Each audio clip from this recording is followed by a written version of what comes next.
Bọn mình nè controlច្រើនចាំខ្ញុំ giveaway អានឹងចែកឲ្យបងបង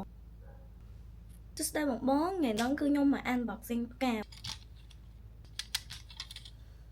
ថាលេងឯងបងបងមិនផ្កាហ្នឹងទេផ្កា plus ដល់មកខ្ញុំទៅ pop up ផ្កាហ្នឹងគឺទិញមកតែនគររាជមួយដោយសារគេអស់ stock ចឹងទៅខ្ញុំក៏ order ពី website ខ្ញុំ order លើសមួយគៀដីនេះដើម្បីឲ្យបងខ្ញុំប៉ុន្តែគាត់អត់ឆ្លាញ់គៀដីគាត់ឆ្លាញ់ផ្កាទឹកដោះចឹងទៅខ្ញុំក៏ order មួយទៀតផ្កាទឹកដោះឲ្យគាត់ណាឥឡូវនេះខ្ញុំសល់គៀដីមួយនគររាជរបស់ខ្ញុំនេះអត់មានសំណាងទេបងបងអត់មានបានกระดาษកោសអីទាំងអស់ខ្ញុំមកបើក3នេះទាំងអស់គ្នាបងបងចង់ថាខ្ញុំមានសំណាងអត់ហើយក៏មក swipe ពណ៌ឲ្យបងបងមើលដែរពណ៌នេះស្អាតមែនតើបងបងជួយខ្ញុំមកបើកអានឹងមុនគេអូយបាន iPhone មួយមកតែខ្ញុំអត់ដែរសំណាងទេបងបងខ្ញុំលេងយកវាអត់ដែរឈ្នះហេសូខ្ញុំក៏ expect អីខ្ពស់ដែរអាយ៉ូចាអត់បានទៀតអី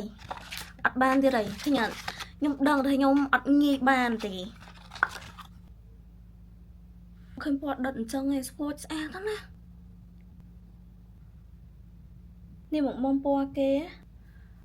នេះលាបទៅឃើញមុខខ្ញុំអត់សូវស្មើអញ្ចឹងដោយសារតែខ្ញុំមានមុនណាហើយខ្ញុំអត់មាន make up អីទេឃើញស្នាមមុនអាខ្ញុំនេះរៀងដិតចេញមកបើយើង make up ដាក់ foundation ដាក់វាយ៉ាងដាក់អីទៅអត់ឃើញស្នាមមុនអត់អីចឹងឃើញស្អាតជាងនឹងដំណើរបើកហៅរង្វាន់ខ្ញុំអត់ជឿថាខ្ញុំអត់ឈ្នះបងបង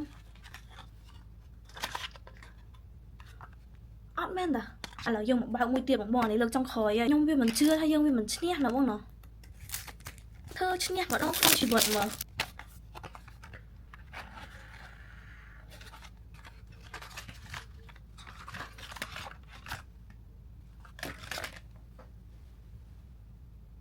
មនុស្សអត់សំណាងមែនលេងអីកំដៅឈ្នះដែរនិយាយមែនណាអានេះផ្កាទឹកដោះឲ្យបងបងខ្ញុំអត់សូវហ៊ានទិញផ្កាទឹកដោះឲ្យបងបងពណ៌វារៀងកម្ៅហើយខ្ញុំខ្លាចខ្ញុំអត់ចេះផាត់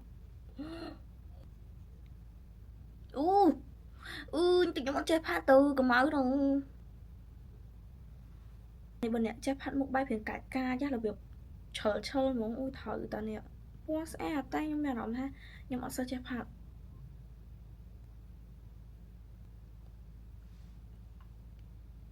ខ្ញុំដាក់ក្រែមពណ៌នេះទៅឃើញមុខខ្ញុំឡើងកាច់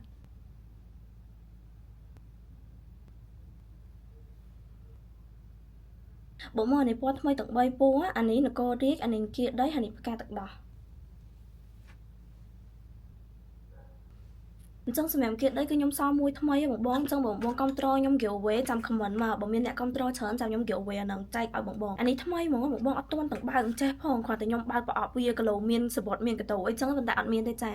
នេះគៀដីនឹងពណ៌ស្អាតណាបងបងយ៉ាចង់ F ចង់បានអី comment ឲ្យច្រើនមកបាយបាយ